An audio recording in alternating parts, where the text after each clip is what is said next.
There are people right now who would rather stand alone in a dark, empty parking lot at midnight than walk into a crowded party at noon. They'd choose isolation in objectively risky physical spaces over the perceived danger of rooms filled with people. And if you think this is just extreme introversion or social preference, the neuroscience reveals something far more complex. The brain that finds empty spaces safer than human presence has fundamentally recalibrated its threat detection system, categorizing social exposure as more dangerous than physical vulnerability. Today, we're exploring why some people's nervous systems have learned to fear humans more than hazards. And the research shows this isn't about being antisocial. It's about a threat assessment system so damaged by social pain that it literally prefers potential physical danger to guaranteed social interaction. Let me start with research that quantifies this seemingly paradoxical pattern. A 2020 study published in the Journal of Anxiety Disorders presented participants with various scenarios involving different combinations of physical risk and social exposure. Scenarios included empty parking lot at night versus crowded shopping mall in daytime, deserted hiking trail versus busy restaurant, isolated beach versus packed concert, staying home alone versus attending a party. They found that 18% of participants consistently rated the socially dense scenarios as more anxiety-provoking than the physically isolated ones, even when the isolated scenarios included objective safety risks like darkness, isolation, or lack of witnesses. For this subset, their threat detection system had inverted normal safety calculations. What evolution designed as dangerous, isolation, and physical vulnerability felt safer than what evolution designed as safe, the presence of other humans. Before we go deeper, you need to understand how threat detection is supposed to work. Research published in 2019 in Nature Neuroscience examined the neural architecture of threat assessment. The amygdala processes potential dangers from multiple sources: physical threats like predators or falls, social threats like aggression or rejection, environmental threats like storms or darkness. These threat signals get integrated in the prefrontal cortex, which weighs them against context and past experience to generate an overall danger assessment. For most people, the presence of other humans, especially in public spaces, reduces perceived threat. Evolutionary psychology explains this. Humans survived through group living. Being alone made you vulnerable to predators, environmental hazards, inability to defend yourself. Being with others meant safety in numbers, shared vigilance, mutual protection. Your brain is evolutionarily wired to find crowds safer than isolation. But in people who prefer empty parking lots to crowded rooms, this calculation has reversed. Brain imaging showed that social stimuli, images of crowds, faces, social situations, activated the amygdala more intensely than objectively dangerous isolated scenarios. Their threat detection system had been reprogrammed through experience to code social presence as danger and isolation as safety. The evolutionary wiring had been overridden by personal history. Now let's talk about how this reversal develops, because it's rarely innate. A groundbreaking 2018 study published in Development and Psychopathology examined the developmental trajectories of people who preferred isolation to social presence. They identified several common pathways. The most frequent was a history of social trauma: bullying, public humiliation, social rejection, betrayal, being laughed at, mocked, or excluded, particularly during developmental periods when social connection was crucial. The child or adolescent brain experiencing these events learns a devastating lesson. People are dangerous. Each social trauma reinforces neural pathways connecting human presence with pain, threat, and danger. Meanwhile, being alone, while perhaps lonely, becomes associated with safety because it's the only state where social harm can't occur. The empty parking lot can't humiliate you. The isolated space can't reject you. The absence of people guarantees the absence of social pain. The study tracked participants from childhood through young adulthood, measuring social experiences and anxiety patterns. Those who developed preference for isolation over social presence had experienced significantly more peer rejection, social humiliation, and betrayal during ages 8–16 compared to controls. Their brains learned during critical developmental windows that humans were threats, and that learning persisted decades later. Let's examine the neuroscience of social pain and why it can feel more threatening than physical danger. Research published in 2021 in Social Cognitive and Affective Neuroscience compared neural responses to social pain versus physical pain. Remarkably, they found significant overlap. The anterior cingulate cortex and insula, regions processing physical pain, also activated during social rejection or exclusion. The brain doesn't clearly distinguish between types of pain. Social pain literally hurts. But here's what's crucial. Physical pain has clear cause and typically clear endpoint. You get injured, it hurts, it heals. Social pain is more complex, unpredictable, and potentially endless. You can be rejected without clear reason, excluded without knowing why, judged based on factors you can't control or change. The unpredictability and lack of control make social threat more anxiety-provoking than physical threat for some nervous systems. The researchers found that individuals with social pain hypersensitivity, those whose brains showed heightened responses to social rejection, were precisely those who preferred isolation to social presence.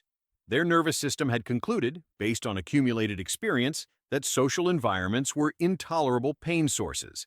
Isolation, while not pleasurable, was absence of pain.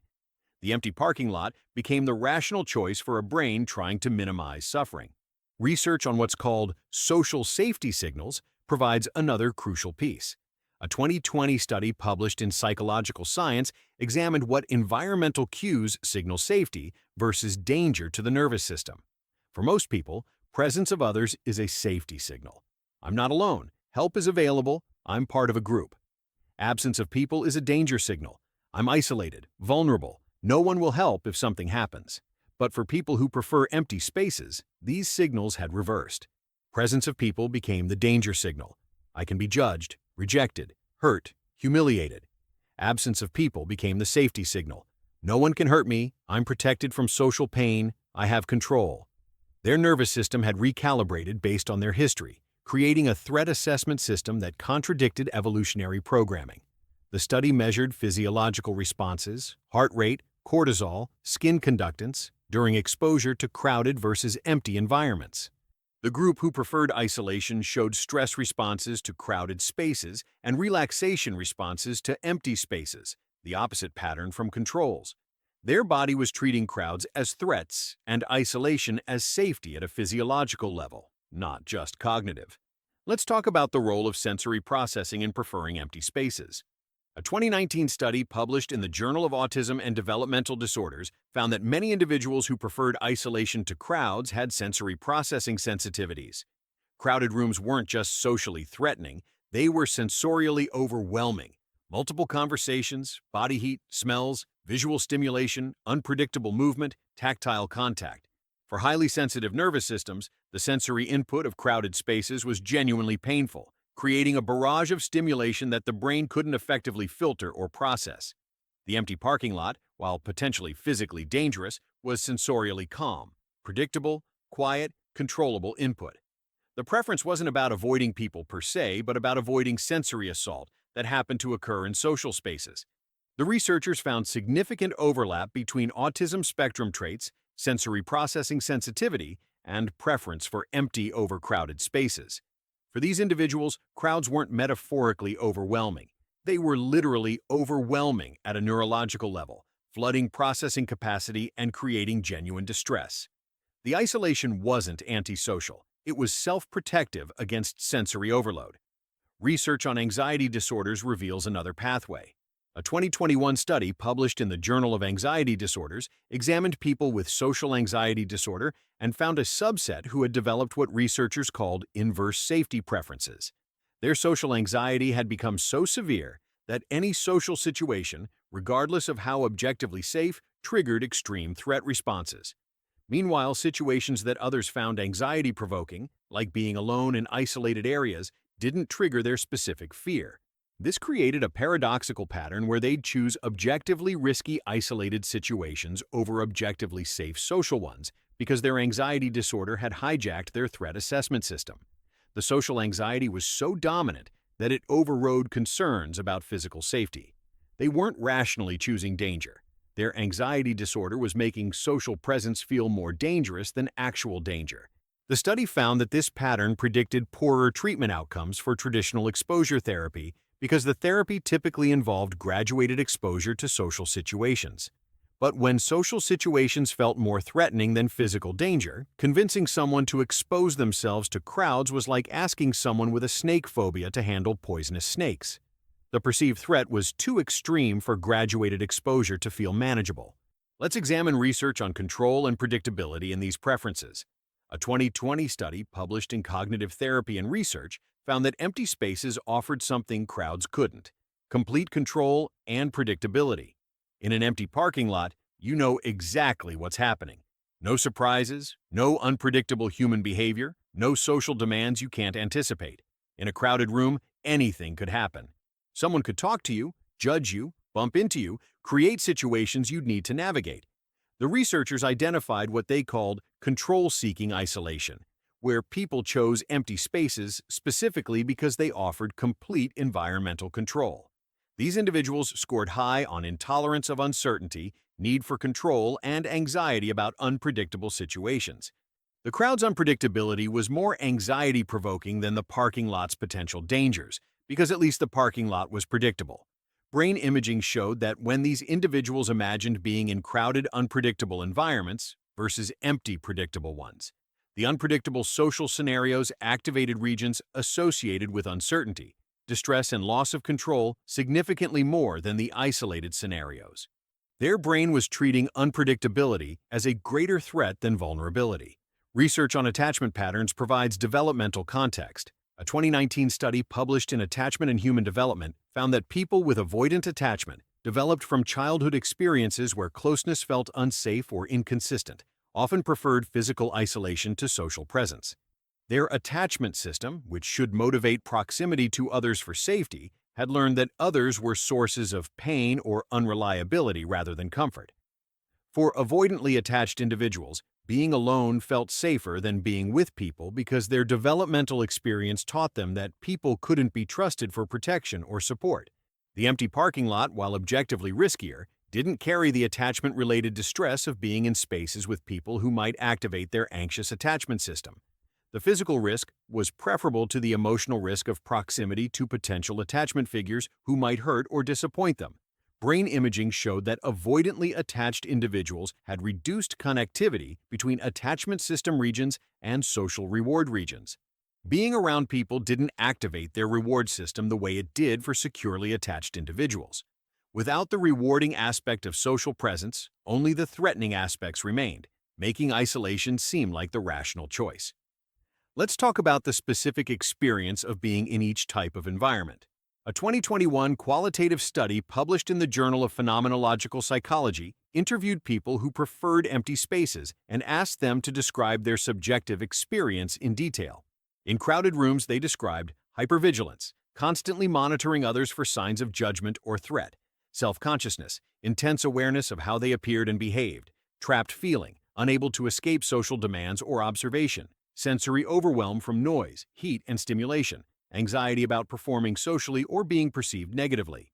In empty spaces, they described calm, the absence of social demands allowing their nervous system to relax; control, knowing exactly what was happening and what to expect; freedom to be authentic without performing for others; ability to process thoughts without social static; paradoxical sense of safety despite physical vulnerability.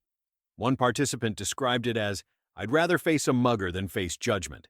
The mugger wants my wallet. People want something I can't give them, and they'll hate me for not having it." The descriptions revealed that the preference wasn't about underestimating physical danger. Most participants acknowledged the parking lot was objectively riskier. But physical danger felt manageable compared to social danger. Physical threats had clear solutions: run, fight, call for help. Social threats felt unsolvable. You can't fight judgment, can't run from your own social inadequacy, can't call for help with the existential problem of not knowing how to be around people. Research on the long-term consequences of preferring isolation reveals concerning patterns. A 2020 longitudinal study published in the Journal of Social and Clinical Psychology tracked people who chose isolated environments over social ones across 5 years. The findings showed a progressive pattern of increasing isolation and declining well-being. Initially, choosing empty spaces over crowds provided relief and reduced anxiety, but over time, social skills atrophied from lack of practice. Anxiety about social situations increased because avoidance prevented learning that social situations were manageable. Social networks shrank as people stopped attending events and gatherings. Loneliness increased despite participants describing themselves as preferring solitude. The choice that initially protected them eventually trapped them in increasing isolation with worsening mental health. The study found that what started as occasional preference for empty spaces often progressed to near-complete social isolation. Participants described their world gradually shrinking as more and more social situations felt intolerable. Eventually, even necessary activities like grocery shopping became too anxiety-provoking, leading to complete home confinement for some. The pattern that began as protective avoidance became a progressive disorder. Let's examine the impact on functioning and quality of life. A 2021 study published in Quality of Life Research found that people who systematically avoided crowded social spaces in favor of isolation showed significant impairments across multiple life domains. Career opportunities were limited because many jobs required team meetings, social events, or crowded work environments. Relationships suffered because friends and family wanted to do activities in social spaces. Life experiences were constrained because many meaningful activities, concerts, restaurants, travel, involved crowds. Participants described a painful awareness that their avoidance was limiting their life but feeling unable to change it. They watched others participate in experiences they couldn't tolerate. They knew their isolation was creating loneliness and missing out, but the anxiety about crowds felt more immediate and unbearable than the long-term consequences of avoidance. They were trapped between the acute pain of social exposure and the chronic pain of isolation. The study measured what researchers called life space, the geographic and experiential territory people regularly occupied. Those who avoided crowds had dramatically restricted life space, often limited to home, work if remote, and occasional trips to isolated locations. Their world had literally shrunk to spaces where they wouldn't encounter people. The avoidance that protected their nervous system had imprisoned them in an increasingly small existence. Research on treatment approaches shows what might help. A 2021 clinical trial published in Behavior Research and Therapy tested an intervention combining several elements: interoceptive exposure to tolerate physiological anxiety responses, cognitive restructuring of catastrophic beliefs about social situations, graduated exposure to progressively more crowded environments, and somatic regulation techniques to manage sensory overwhelm. The treatment explicitly addressed the inverted threat assessment, helping participants recognize that their nervous system's danger signals about crowds were based on past pain, not current threat. They learned to distinguish between "this feels dangerous" and "this is dangerous," recognizing that feelings aren't facts. They practiced tolerating discomfort in social spaces while proving to their nervous system that the predicted catastrophes didn't occur. The graduated exposure was carefully calibrated. It began with brief visits to moderately populated spaces at off-peak times, like grocery stores at 10 p.m. or coffee shops with few customers. It progressed through increasingly crowded and longer exposures: busy restaurants, shopping malls at peak hours, eventually concerts or parties. At each stage, participants practiced staying until anxiety decreased, proving their nervous system could adapt. The treatment showed modest success, with 47% showing significant improvement in ability to tolerate social environments without overwhelming anxiety. But 41% dropped out, finding the exposure intolerable. Those who completed treatment reported unexpected benefits: increased connection, expanded life experiences, reduced loneliness, sense of freedom from their self-imposed restrictions.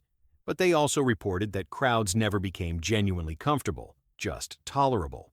The preference for empty spaces remained. They just learned to function despite it. Now let's examine the philosophical and existential dimension of preferring isolation. A 2020 study published in Existential Analysis explored the meaning-making around these preferences. Some participants had sophisticated frameworks for understanding their choice, rejecting consumer culture that occurs in crowds, valuing solitude as spiritual practice, seeing isolation as authentic self-preservation rather than avoidance. Others articulated profound alienation from humanity generally. "I don't feel like I belong to the same species. People feel like aliens to me. I'm more comfortable with nature or objects than humans." For these individuals, the preference for empty spaces wasn't about anxiety. It was about fundamental disconnect from human community, feeling like an outsider to the human social world, finding more peace in solitude than they'd ever found with people. The researchers found that for some, this alienation was painful loneliness disguised as preference. But for others, it was genuine orientation towards solitary existence without the distress that would indicate psychopathology. The line between adaptive solitary preference and maladaptive isolation disorder was the presence of distress and impairment. If you prefer solitude and thrive in it, that's personality. If you prefer isolation because people terrify you and your life is progressively shrinking, that's pathology. For those watching who recognize that you feel safer in empty parking lots than crowded rooms, who realize you'd choose physical isolation over social presence even when it's objectively riskier, I need you to examine whether this is genuine preference or fear-based avoidance. Ask yourself, am I choosing solitude because it nourishes me, or am I fleeing crowds because they terrify me? Do I have meaningful connections despite my preference for quiet spaces, or is my isolation eliminating connection from my life? If your preference for empty spaces comes from past social trauma, from anxiety that's become so severe that crowds feel impossible, from sensory overwhelm that makes social spaces genuinely painful, understand that you're not choosing. You're trapped in a nervous system response that's trying to protect you from pain that might not be as dangerous as your brain predicts. The empty parking lot feels safe because nothing can happen there. But nothing happening is also nothing living. Life, connection, experience, growth, all of that happens in spaces with other people, messy and unpredictable and sometimes uncomfortable as that is.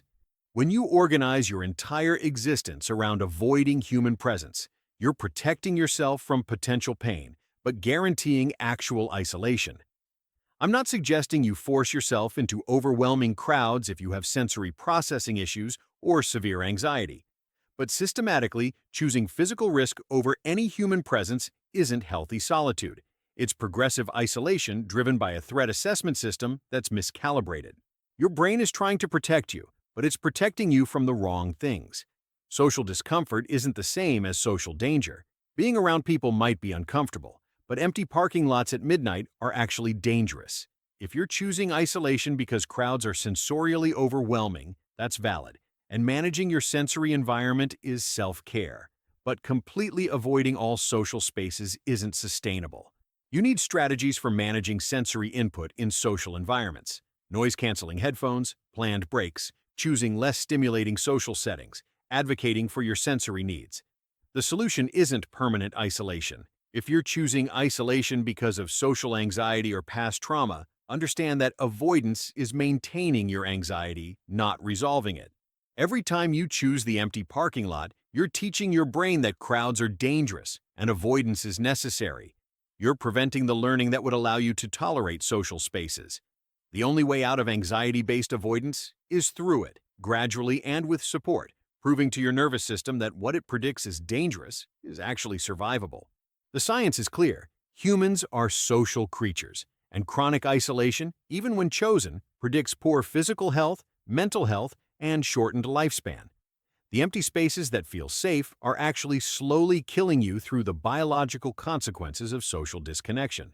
Your brain might prefer isolation, but your body needs connection. At some point, you have to decide whether you're going to keep choosing the comfort of empty spaces or risk the discomfort of crowds for the possibility of actually living. The parking lot won't reject you, but it also won't know you, see you, or remind you that you exist. The crowd might judge you, but it might also contain someone who gets you, an experience that matters, a moment that reminds you what it feels like to be part of humanity. You're trading the possibility of pain for the guarantee of emptiness. And that's not safety. That's just a slower form of disappearing.